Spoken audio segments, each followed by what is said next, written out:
If you want to create a subtle texture effect, enhance contrast, or blend detail into your artwork in a more natural way, then grain merge in GIMP is a mode you need to know. In this video, I'm going to show you exactly how grain merge works, when to use it, and how to turn it on in just a few simple steps. And if you find this tutorial helpful, make sure to hit like and subscribe for more easy GIMP tips and editing guides. Now, let's jump in. First, it helps to understand what grain merge actually does. Grain merge works mathematically by taking the pixel values from the top layer, adding them to the bottom layer, and then subtracting 128. In simple terms, that means 50% neutral gray, which is HTML color 808080, becomes completely transparent in this blend mode. So if your top layer contains areas that are exactly neutral gray, those parts won't really affect the image at all. But if the pixels are lighter than neutral gray, they will brighten the final result. And if the pixels are darker than neutral gray, they will darken the image. That is why grain merge is so useful for texture layers, detail layers, and certain contrast effects. Now let's go step by step so you can use it inside GIMP. First, open your project in GIMP. You'll want to make sure you already have at least 2 layers in your Layers dialog panel.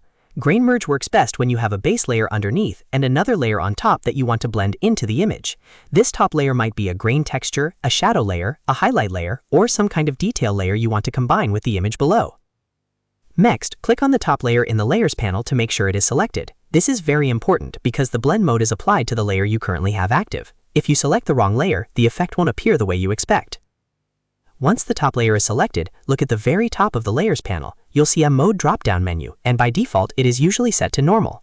Click that drop-down menu and scroll until you find Grain Merge. Select it, and as soon as you do, GIMP will apply the blend mode to that layer. After that, you can fine-tune the result using the Opacity slider directly below the Mode menu. This is where you control how strong the grain merge effect appears. If the result feels too intense, lower the opacity to soften it. If you want the texture or contrast to show more clearly, raise the opacity. Small adjustments can make a big difference, so take your time and watch how the image changes as you move the slider.